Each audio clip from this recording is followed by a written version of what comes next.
I'm Carol from Sunbury, Ohio. I'm a Republican, but I don't care who does the job as long as the job gets done. That's why I like Sherrod Brown. He stood up to both parties on China and worked with Republicans to fight fentanyl because Sherrod fights for Ohio. That's leadership. Paid for by friends of Sherrod Brown. Being a marketer's no sweat. You just have to manage dozens of channels, launch hundreds of campaigns, score thousands of leads, and okay, fine, it's a lot of sweat. Unless you have HubSpot's AI-powered marketing tools to help you do all that and more. Get started at HubSpot.com/marketers. Get your holidays started with the perfect tree in your perfect style from the Home Depot. Whether you want something that you can assemble in a few clicks, steal the show with over 2,000 color-changing bulbs, or a tree with lights that can be controlled by remote or foot pedal. The Home Depot has it all in our huge assortment of premium trees. Plus, get free delivery on over 2 million items this holiday from the Home Depot. Subject to availability, see homedepot.com/delivery for details. Thanks for choosing this free Anfield Index podcast. If you'd prefer to listen to this or any of our other shows without adverts, then now's the time to check out Anfield Index Pro. With AI Pro, you can supercharge your entire listening experience. You'll not only get all of our podcasts without the ads, but you'll have them far faster with our Quick Publish feature available exclusively for subscribers. AI Pro also puts you in the heart of our sound studio, with an option to listen to many of our shows live and interact with the podcasters in real time as the shows are recording. Upgrading couldn't be easier.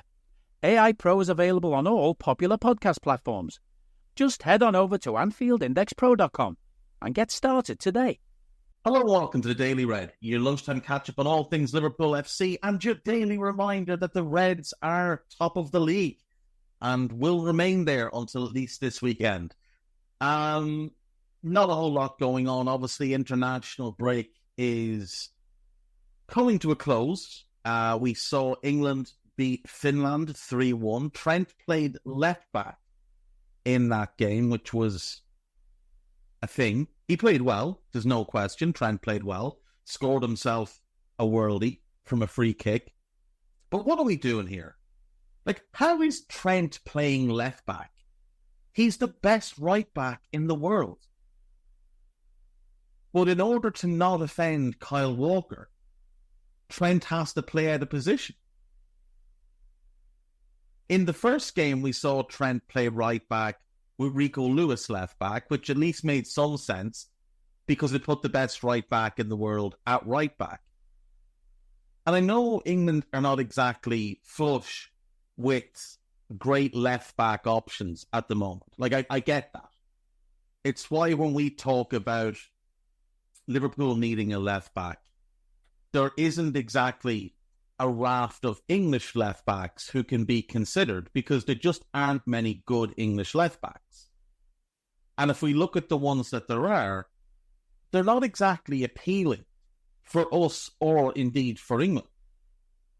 You know, you look at Luke Shaw, he's England's number one at left back, or England's number 3, really. He's always injured and he's wildly inconsistent. So he's not an option. Ben Chilwell is always hurt and very inconsistent. So he's not really an option. Lewis Hall doesn't play regularly for Newcastle yet. I do think he's going to be England's left back. Rico Henry's out with a torn ACL. Leif Davis is very early in his Premier League career and probably not quite England level. James Justin can play left back, but he is a right back by nature. Ryan Sessegnon had a failed spell at Spurs, is frequently hurt. Mark Targett can't get a game at Newcastle. Luke Thomas doesn't get his game all that regularly at Leicester. Ryan Giles is at Hull. He's in the Championship. Harry Tofolo's not good enough. Harry Pickering at one point looked like he might become the answer, but he's playing in the Championship still at 25 years of age. I do like him, but not for England. Josh Kyman once linked to us when he was at, I think, Hull before he went to Stoke. He's still in the Championship playing for Swansea. Charlie Taylor's not good enough. Josh Wilson-Esbrand looks promising at City, but is he Premier League caliber? Who knows? Brandon Williams at one point looked like it would be his role to lose. As he was coming through the United Academy, it looked like a near certainty he'd establish himself for club and country. Now he has no club. The only one who plays regularly, isn't frequently injured, and shows a consistent level is Tyreek Mitchell at Crystal Palace. And is he good enough to play for England? Is the question with him. I think he's a solid player, but I don't think he's quite good enough for an England team that, given the talent, should be going into every single tournament as one of the 2 or 3 favourites, both Euros and World Cups, as one of the 2 or 3 favourites to win it. I don't think Tyreek Mitchell is quite good enough, but given the lack of options, he may be the best option. You look at the current England squad and who Lee Carsley called up. The best left-back options are not left-backs. Tino Livramento is a right-back, but has experience playing left-back. And when he was in the Chelsea Academy, he did play quite a bit of left-back. But at senior level, it's very limited experience. So he's not really a great option, but he's a better option than Rico Lewis or than Trent, because Trent should be playing a right-back. And the other option is Levi Cole, who's not a fullback, he's a centre-back. And he does lack a little bit of pace.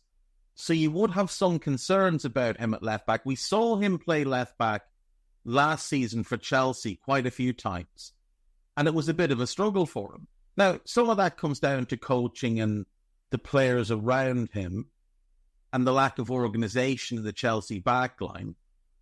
And maybe that would be better for England, given he'd have Mark Whitey playing just inside him, who is a leader and an organiser. So you're looking at that England squad and you're thinking, okay, well, the back four should pick itself then. It should be Trent at right back, Stones and Guehi in the middle, and Colwill at left back. The problem there is that leaves you with no backup centre back. You'd have to move a full back in, so you're changing 2 positions if you want to change 1, which becomes problematic in its own right. I think Branthwaite could become an option there, because I think ultimately England will have to figure out a way to get Colwill and Branthwaite into the team. And Branthwaite's skill set might be more adaptable to left back than Colwill's. Not to say Branthwaite is the better option. He might just be the more versatile option. But whatever happens in the right side centre back, left side centre back, and left back positions, Trent has to be England's right back moving forward. Has to be. The days of pretending that Kyle Walker is better than Trent need to come to an end. The days of pretending that anybody is a better option than Trent need to come to an end. Trent should be right back, and Reece James, when fit, should be the backup. And if Reece James is not fit, then maybe it's Livramento, or maybe it's James Justin, or maybe it's somebody else. But Trent has to be the right back. Now, the alternative at centre-back is to play Branthwaite and Colwill, 2 left-footed centre-backs together. And I think it's pretty inarguable that in the next 2 to 3 years, they will be looked at as England's 2 best centre-backs by quite a distance. Now, some people obviously will point to Jarrell Quansah. The issue for Quansah is he's not going to be playing regularly for us because we've got 2 centre-backs who are significantly better than him. And while Quansah is very promising, we have overrated him. We have elevated him to a level that he's not quite ready for. The debates in the summer of Ibu or Kwanzaa to partner Virgil were nonsensical, but they were happening regularly on multiple websites that are highly respected among Liverpool fans. You had people in the written word and in the spoken word saying that Jarrell Kwanzaa should be starting ahead of Ibrahima Konate, which is just mental. Kwanzaa is a good young centre-back, but he's not that level. Now, you can argue that Colwill and Branthwaite wouldn't start for us either. I think both of them could start for us at left-back, but obviously not at centre-back. More so Branthwaite, because again, I think he's more versatile and the skill set would adapt to that role a bit better. But they are playing regularly for their club teams. And ultimately, when it comes to picking an England team, nobody who's not playing regularly at club level should be getting in the England squad. Nobody. That's been one of England's biggest problems over the last 4 or 5 years, is players that were either not playing at club level or playing really badly at club level, constantly getting in the England squad. And Harry Maguire, I am talking about you. But like, it's just only in England could a player as special as Trent, and he is a special footballer, not be an automatic first choice in his own position. Like, I can't think of any other player who's very clearly the best player in the world in their position, who's not the number one choice in that position for his country. Now, I know Brazil had that nonsensical thing when Ederson was getting picked over Alisson. That was just a very stupid manager. Nothing more. England's problem has also been a stupid manager, but the Brazilian media were not trying to portray Ederson as better than Alisson. They were scratching their heads and wondering what on earth is going on here. But the British media tried to portray Kyle Walker as being better than Trent. Kyle Walker hasn't been better than Trent for 7 years. It's as simple as that. Kyle Walker is a pace merchant with nothing else to offer a team. Nothing else other than recovery pace. And if you need recovery pace at fullback, it's a sign that one of your centre-backs or both of your centre-backs have positional issues. Trent should be England's right back, and the England team should be built around him and a couple of others. Him, Jude at the 10, Saka right wing, Kane up top. And they're really the only ones that should be nailed on in the England team. Now, you could argue for Declan Rice, fair enough, but he's not of their level. Like, he's not in the same stratosphere as Trent, Kane, Bellingham, and Saka. He just isn't. The other positions you can fill out. Like, for me, looking at an England team, Trent, Guehi, whoever else at centre-back. Stones doesn't play regularly for City, so that would rule him out for me. So Trent, Guehi, Colwill, Branthwaite. Then in midfield, you go Rice and Wharton. And then you're three behind. Saka one side, Bellingham the other. Bellingham as the 10. Left wing is the problematic position where there isn't a great option. Could be Harvey Barnes. Potentially started the season quite well for Newcastle. But that's a position where somebody can establish themselves. If Rashford was in form, it would very clearly be Rashford. A fit and on-form Rashford is easily England's best left winger. But we haven't seen that player in a long time. And then Kane up front. And then you've got a really strong bench with Phil Foden, with Cole Palmer, with Ollie Watkins, Reece James, whoever else. Like, England's team shouldn't be all that hard to pick. But the 4 positions that shouldn't even need consideration are Trent at right back, Jude as the 10, Saka right wing, and Kane up top. And like I say, if Rashford can rediscover his form, Rashford is the automatic choice on the left wing. The front 4 would pick itself, and the right back picks itself. And then the rest is a battle for who's playing well, who's in the best form. What does the best partnership look like?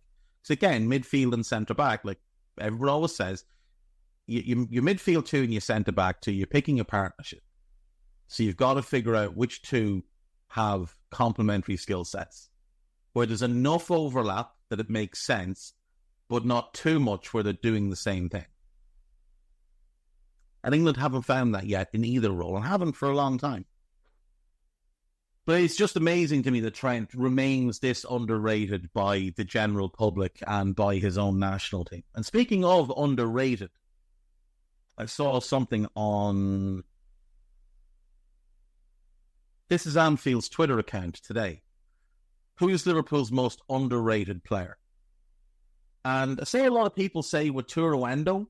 I don't think Endo is underrated. I think he's seen for what he is, which is a solid squad player who can play in a couple of different situations and will always give us all. I think Joe Gomez has become significantly underrated by portions of the fan base. People have just written off his ability at centre-back because of a rough run of games when he was recovering from a torn patella tendon.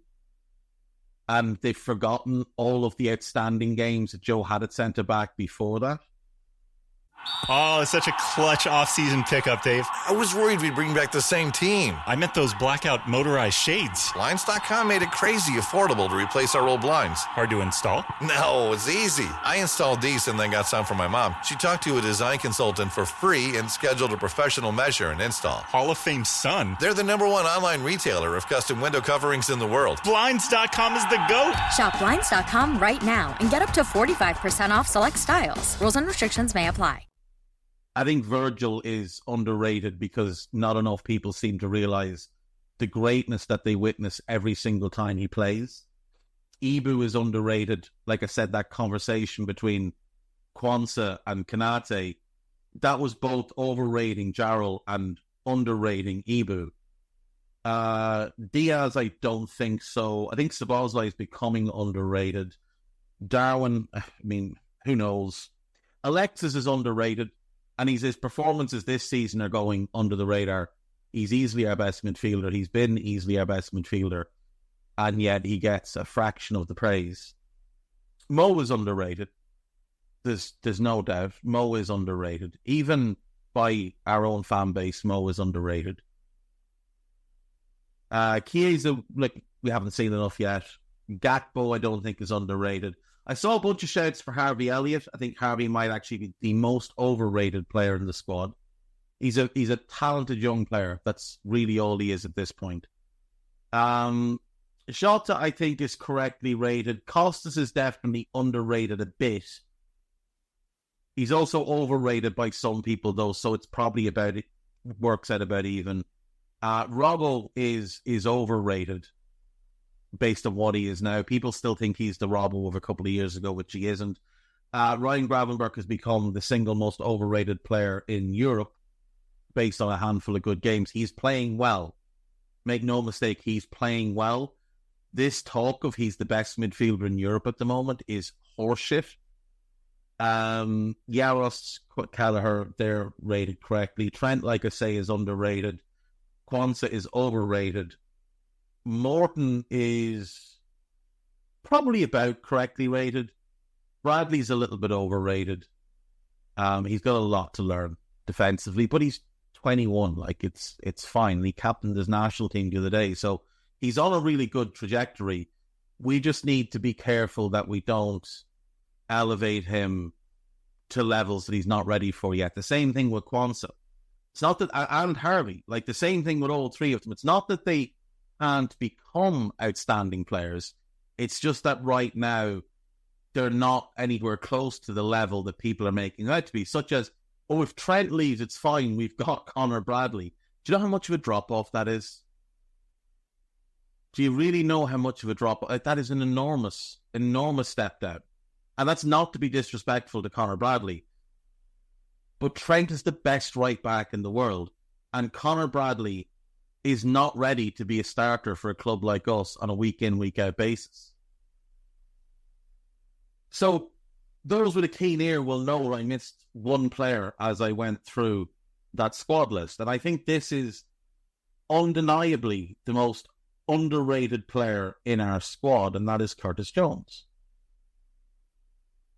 I think Curtis, at this point, is in a very weird situation with our fan base where I don't really know what some people expect of him. I have this assumption in my mind that people saw Curtis play at like under 21 level when he played as a 10 and played off the left and, you know, was a creative goal-scoring midfielder. And people just automatically assume that's what he should be for us. And they ignore the fact that Jurgen Klopp spent 3 years converting him into something else. And they ignore the fact that Curtis is one of the best pressers in the squad, has outstanding defensive awareness, which is something he didn't have as a youngster, works like a dog, is incredibly press resistant,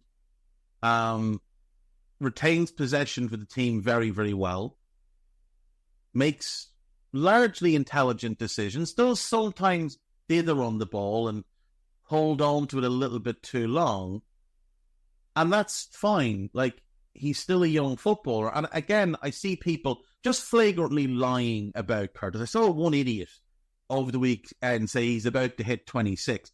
Curtis Jones is 23. He's 23, right? And then they were saying, we've been waiting for him since 2018. Well, first of all, shithead, he didn't make his debut until 2019. And in the calendar year of 2019, he played 4 times. So you've lied about his age. You've lied about how long you've been waiting. And then you've completely misrepresented his career with us. So if we look at Curtis, he's played 139 games in our first team, right? Many of them as sub-appearances.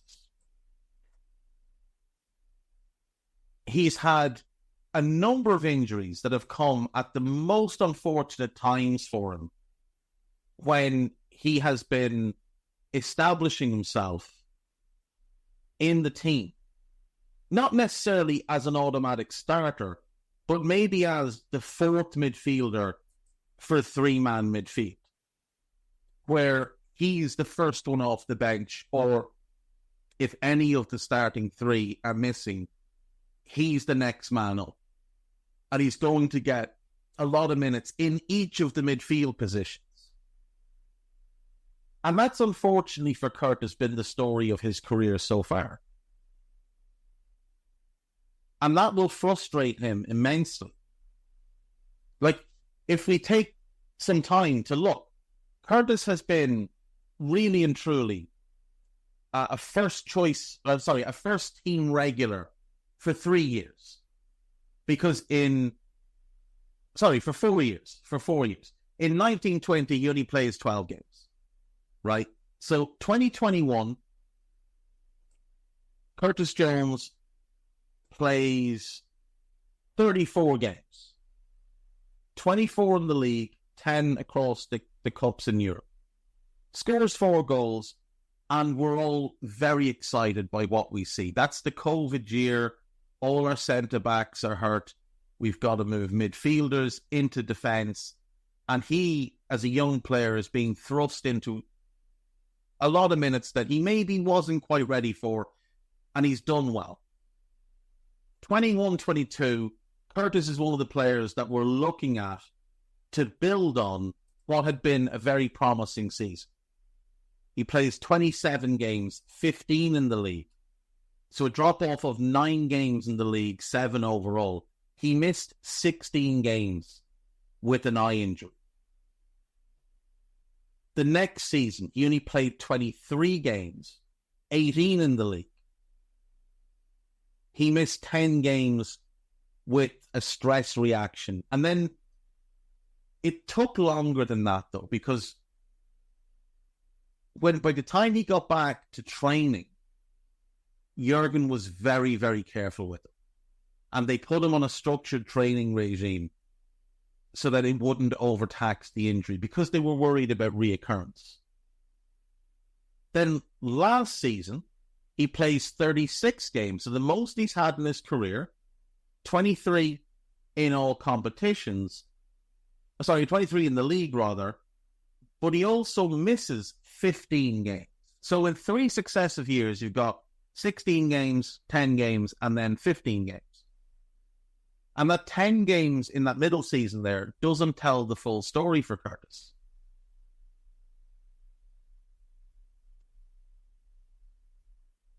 Every time he has been, like, look at last season. He starts the season, let's go back to the end of 22-23. Curtis gets into the team and plays really well towards the end of the season when we go on a good run. Yeah? Start of last season, his form was a little bit up and down. And then he found a groove, and then he got sent off against Spurs, wrongly. Gets suspended, comes back, and his form was a little bit funky. And then he found a groove again, and he was playing outrageously well through December of last year. Remember when Arsenal came to Anfield and he absolutely dominated the midfield? He was absolutely sensational in that game. And he was playing really well, and then all of a sudden, he got hurt in the February. From about the second or third game of December through to February, Curtis was playing really well. We as a team were playing really well. And was it Brentford where he did his ankle? And our collapse coincided with that. Now, not specifically because Curtis was out, but because we lost that intensity that he was bringing. And our midfield last season worked in 2 different ways. It worked with Endo as the 6, plus Alexis and Dom. But it also worked with Alexis as the 6, with Dom and Curtis, because those two could do the running, the pressing, they could offer the physicality, the mobility, and Alexis's intelligence could fill gaps. And it wasn't ideal. We weren't getting the best out of Alexis, but it was still working for us. And as a team, we were working well. Because remember, in that span, in that January, we also had Endo go away to the Asian Cup. Now, Dom got hurt in that run as well. Alexis had missed a couple of games. The one consistent factor was Curtis Jones, who every single week was putting in really, really good performances. And then he got hurt, and he came back at the end of last season, and his form was poor. Like it was. He ended the season quite poorly. But so did the entire team. That wasn't a him thing. That was a team thing. And you just get these people that want to write him off. These idiots that say he's only at the club because he's a Scouser. Like, it's just so stupid. Curtis Jones would start for most teams in the Premier League. He just would. He just would. It's also harder to make it at Liverpool as an academy graduate than it is as a player signed. That's why when you look at our squad, the vast majority of them were signed from elsewhere. In our squad, you've got Curtis, Kelleher, Trent, Kwanzaa, Morton, and Bradley. That are academy youngsters. Harvey, we bought. You're not having Harvey. We bought Harvey. We'll have him in debates with Chelsea fans. He's an academy graduate in that situation. But we bought Harvey. We paid $5 million.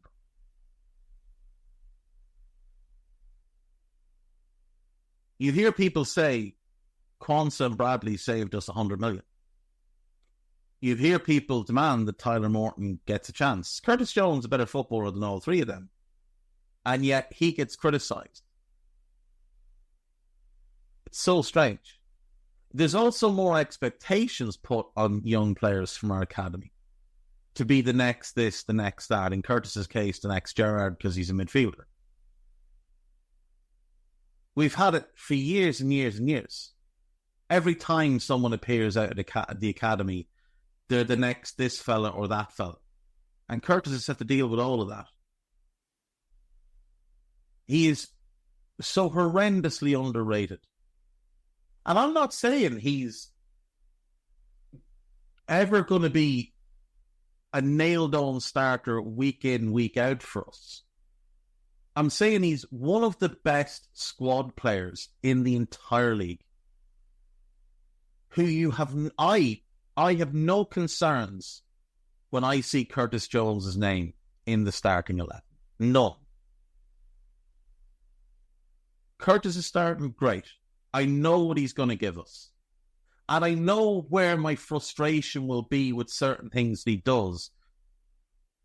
But that is so vastly overwhelmed by all the good things that he does that it's minor.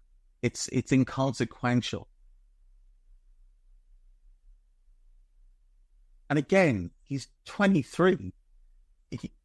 He's played 139 games at senior level. Just for a little bit of contrast, Harvey Elliott is 21.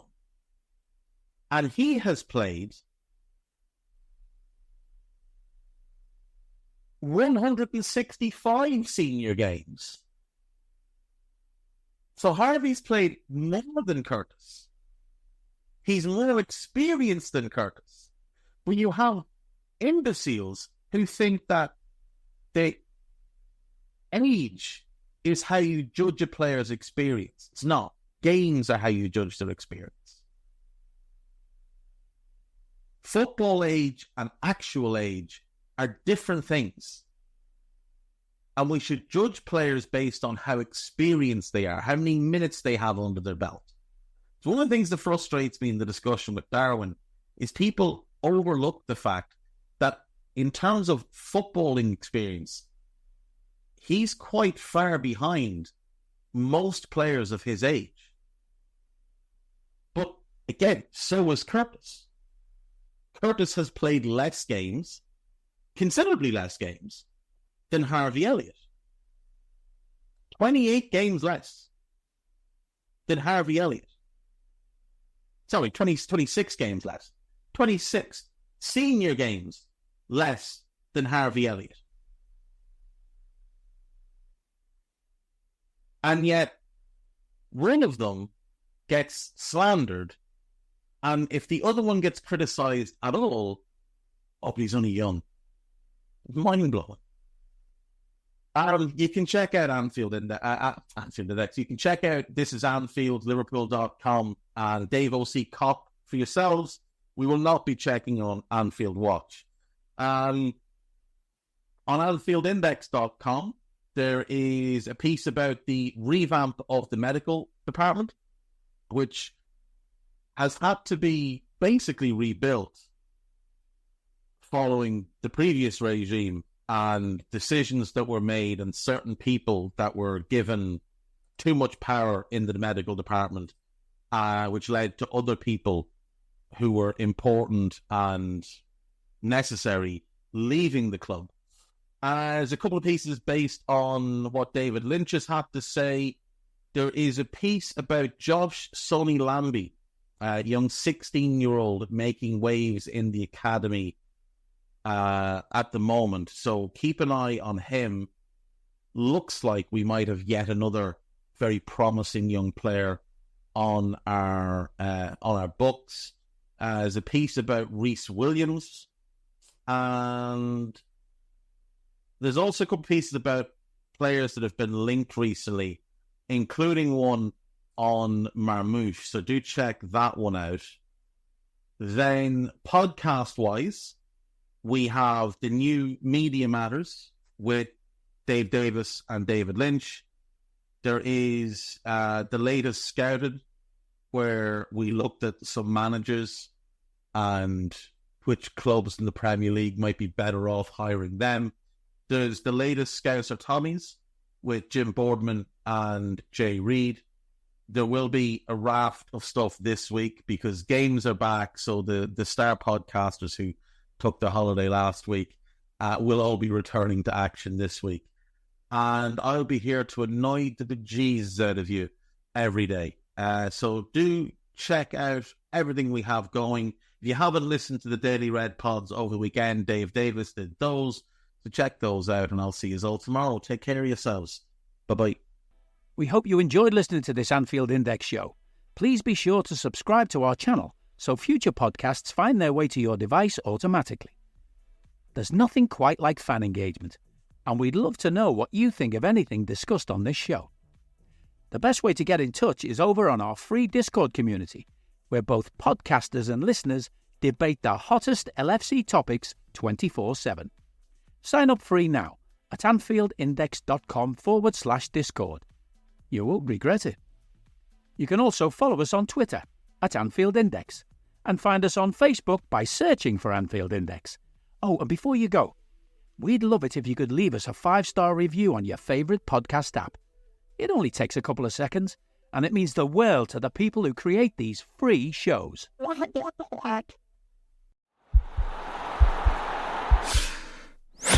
This podcast is part of the Sports Social Podcast Network.